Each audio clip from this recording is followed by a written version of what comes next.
Hello everyone, it's SpawnPoint and here are the PlayStation Plus Extra and Premium games for June 2026, which will all be dropping on June 16th. Today we're going to see what's new, whether they're worth playing, and I'll even tell you the difficulty for each platinum. But before we jump in, please drop a like and a comment down below telling me which game you're currently playing. And first up, we've got Final Fantasy XVI on PS5. Now, this is one of the biggest games in the entire lineup, and to be honest, probably one of the biggest games that we've had this year. And I've got to say, this is a huge win for PS Plus. I think with the recent news of Final Fantasy VII Revolution at Summer Game Fest, it's no surprise really that PlayStation are giving us this one. So this is a story-driven action RPG set in the fantasy world of Elysia, where you'll play as Clive Rossfield and get caught up in the war between powerful nations. Review-wise, it scored an impressive 87 on Metacritic, while a first playthrough will take you about 35 to 40 hours. The platinum is fairly manageable too, sitting at a 4 out of 10 difficulty, and will take you about 70 to 90 hours. Now I'm going to be honest, if you've never played a Final Fantasy game before, this is probably the best one to jump straight in on. And next up, we've got Sonic Shadows or Sonic's X Shadows Generations on PS4 and PS5. So this game combines a remastered version of Sonic Generations with an entirely new campaign focused on Shadow. This mixes the classic side-scrolling stages with modern 3D levels. I think it's one of those fun arcade games to play, and it is one that I actually played when it launched a couple of years ago. So it's currently sitting at 80 on Metacritic, with a first playthrough taking about 12 to 15 hours. For the platinum though, expected to take about 25 to 30 hours, and it's pretty easy, scoring a 3 out of 10.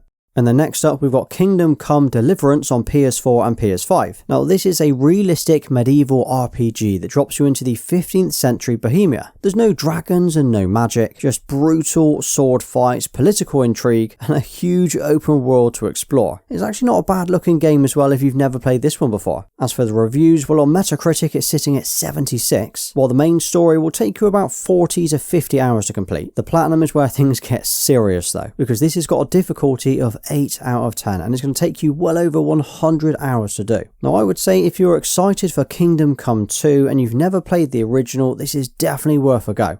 Next up, we've got Life is Strange Double Exposure on PS5. So the fan favourite Max Caulfield returns to the narrative-driven adventure, where this time there's been a murder that needs investigating, and as you would expect, there's a lot of mystery that unfolds during the story. In this one though, there are 2 parallel storylines, which you are able to switch between depending on the power you're using at that time. Review-wise, it's sitting around 73 on Metacritic, and the first playthrough will take you about 12 to 15 hours, while the platinum is relatively straightforward. It's quite easy. I would probably grade it a 2 out of 10, and it will take you about 20 hours to complete. Now, if you are a fan of the Life is Strange games, you've probably played this already, and if you're not and you fancy a nice chill game, this is definitely one worth playing.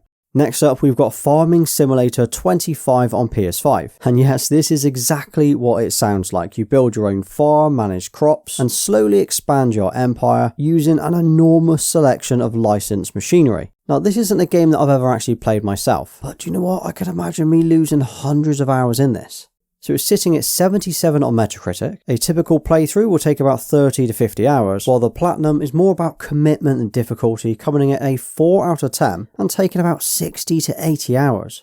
Then we've got Blades of Fire on PS5. This is an action RPG focused on crafting and combat, where you'll forge your own weapons and take them into battle against monsters and powerful bosses. It reviewed around the mid-70s, and a first playthrough will take about 20 to 25 hours. And the platinum is pretty difficult, coming in at a 6 out of 10, and will take about 40 to 60 hours. I would say this feels like one of those games that a lot of people probably skipped at launch. So to get it on PS Plus is exactly what we needed.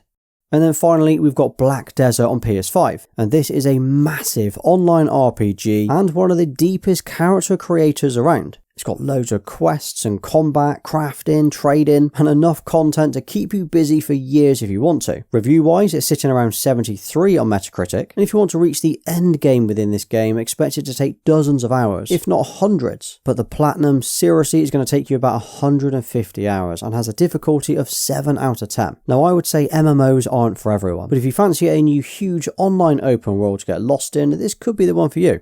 And then something actually dropped today, which is Destiny 2 Legacy Collection on PS4 and PS5. So this is Bungie's massive sci-fi looter shooter where you team up with other players, complete missions and tackle raids. It's also one of the most popular online shooter games right now, and it's quite fitting to get this on PS Plus today because the final update for the game also went live earlier today. And when I checked it earlier on Steam, it was hitting 160,000 players. But this month we're not just getting the base game, which is free anyway, we are getting the full-on Legacy Collection. This is every DLC pack that's released on this game over the last few years. This includes the Final Shape, Lightfall, the Witch Queen, 30th Anniversary pack and loads more. And then for the premium classic games this month, we've got Gitaroo Man. If you've never heard of it, don't worry, you're probably not alone. This originally released back on the PS2 and it's a rhythm-based game where you need to try and hit the icons on screen to the beat. It's given me Parappa the Rapper vibes meets Guitar Hero, and I'm surprised that I've never played this one before. So you play as this kid who possesses a Gitaroo, a legendary guitar that's capable of saving the universe. Basically, there are music tracks and timed inputs that you need to hit in order to beat the opponents. Looks cool, and if Sony do support trophies on this, I imagine it would be relatively straightforward. So there you have it, those are the PS Plus Extra and Premium games for June 2026. What do you think? Now down in the comments, if you give this lineup a rating out of 10, I'll give you a thumbs up for staying right to the end. And if you did enjoy today's video, please drop a like, subscribe and follow me everywhere. Until next time.